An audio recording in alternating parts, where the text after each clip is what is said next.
Subscribe कीजिए the perfect classes channel को और बेल आइकन को दबाइए लेटेस्ट वीडियो सबसे पहले देखने के लिए।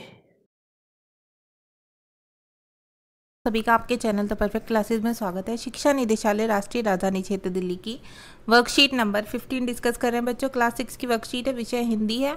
27 अगस्त 2021 की वर्कशीट है। चैनल को सब्सक्राइब नहीं किया हो तो प्लीज़ जल्दी से सब्सक्राइब कर लें। वीडियो अच्छी लगे तो बच्चा लाइक और शेयर कर देना। तो स्टार्ट करते हैं। प्यारे बच्चों, आज हम लेखिका कृष्णा सोपती द्वारा लिखित संस्मरण बचपन के अगले भाग को पढ़ने जा रहे हैं, जिसमें हम उनकी खाने पीने की आदतों के बारे में जानेंगे। तो चलिए। याद रहे, उन दिनों कुछ घरों में ग्रामोफोन थे। लेखिका बता रही हैं कि उन दिनों कुछ घरों में ग्रामोफोन थे, रेडियो और टेलीविज़न नहीं थे। हमारे टाइम में क्या होता है बच्चों? रेडियो टेलीविज़न होते हैं। हमारे टाइम में हमने ग्रामोफोन देखे ही नहीं है। तो वो बता रही हैं अपने बारे में कि उस टाइम घरों में ग्रामोफोन थे।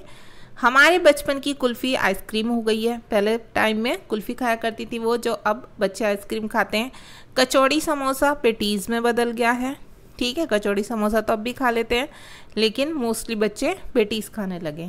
शहतूत और फालसे और खसखस के शरबत कोक पेप्सी में। अब हम ये सब शरबत नहीं पीते हैं, कोक पेप्सी पीते हैं। तो इसलिए कह रही हैं वो, उन दिनों कोक नहीं लेमनेड विमटो मिलती थी। तो जब लेमनेड और विमटो मिला करती थी, जैसे अब कोक और पेप्सी वगैरह मिलती है। शिमला और नई दिल्ली में बड़े हुए बच्चों को वेंगर्स और डेविका रेस्तरां की चॉकलेट और पेस्ट्री मज़ा देने वाली होती। तो वो अपने और उस टाइम के दिल्ली के बच्चों की बात बता रही हैं। ठीक है। हम भाई बहनों की ड्यूटी लगती शिमला मॉल से ब्राउन ब्रेड लाने की।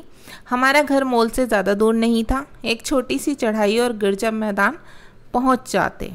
वहां से एक उतराई उतरते और मॉल पर कन्फेक्शनरी काउंटर पर तरह तरह की पेस्ट्री और चॉकलेट की खुशबू मनभावनी। हमें हफ्ते में एक बार चॉकलेट खरीदने की छूट थी। सबसे ज़्यादा मेरे पास ही चॉकलेट टॉफ़ी का स्टॉक रहता।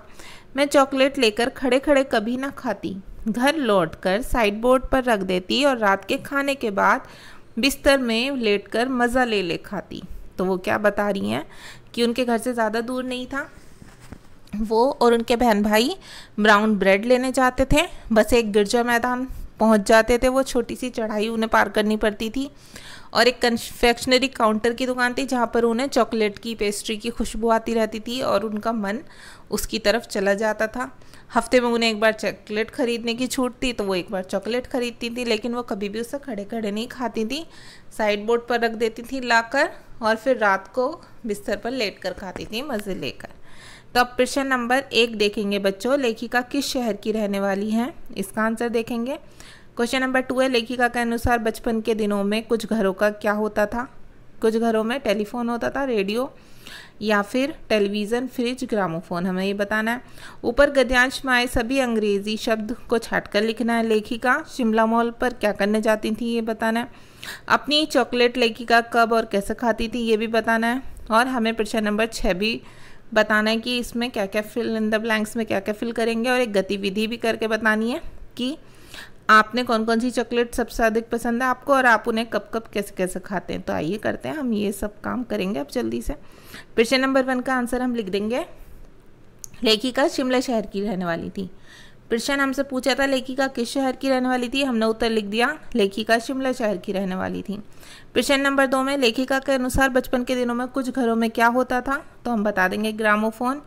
प्रश्न नंबर 3 में ऊपर गद्यांश में आए सभी अंग्रेजी शब्दों को छांट कर लिखिए, तो हम बता देंगे वेंगर्स, पेटीज, कोक, पेस्ट्री, ड्यूटी, brown bread, confectionery, side board आदि। ठीक है। प्रश्न नंबर 4 है बच्चों, लेखिका शिमला मॉल पर क्या करने जाती थी, तो हम आंसर में लिख देंगे लेखिका शिमला मॉल से ब्राउन ब्रेड लेने जाती थी। क्वेश्चन नंबर 5 में पूछा अपनी चॉकलेट लेखिका कब और कैसे खाती थी, बताइए, तो हम लिख देंगे लेखिका चॉकलेट कभी खड़े होकर नहीं खाती थी, वह उसे साइड बोर्ड पर रख देती और रात के खाने के बाद बिस्तर में लेटकर मज़ा लेकर खाती। ठीक है। प्रश्न नंबर 6 में समय के साथ साथ किस में क्या क्या चीज़ बदल गई है, जैसे कुल्फ़ी, हम लिख देंगे आइसक्रीम हो गई, कचौड़ी समोसा पेटीज़ में बदल गया, शरबत कोक पेप्सी में बदल गए। तो इसमें आ जाएगा आइसक्रीम, इसमें पेटीज़, इसमें शरबत। अब ये गतिविधि बची है, आपने कौन कौन सी चॉकलेट खाई है और कौन सी सबसे अधिक पसंद है आपको। तो बस आपको ये बताना है कौन सी सबसे अधिक पसंद है और आप उन्हें कब कब और कैसे कैसे खाते हैं। तो हम इसका आंसर लिख देंगे मैंने तो ये लिखा है, आप कुछ और भी लिख सकते हैं। मुझे डेयरी मिल्क और कैडबरी चॉकलेट सबसे अधिक पसंद है। मेरे पापा मेरे लिए हर संडे में चॉकलेट लाते हैं। मैं रात को चॉकलेट खाना खाने के बाद और ब्रश करने से पहले खाती हूँ। ठीक है बच्चों, रात को खाना खाने के बाद मीठा अच्छा लगता है कुछ, इसलिए चॉकलेट, और ब्रश करने से पहले, क्योंकि चॉकलेट खाने के बाद वो दांतों में ना चिपकी रहे, इसलिए हमें ब्रश कर लेना चाहिए। तो हमारी वर्कशीट हो गई कंप्लीट। मिलते हैं नेक्स्ट वीडियो में। ओके, वीडियो अच्छी लगी हो तो बच्चा लाइक और शेयर कर देना, हमारे चैनल को सब्सक्राइब कर लेना। Okay students, thanks for watching.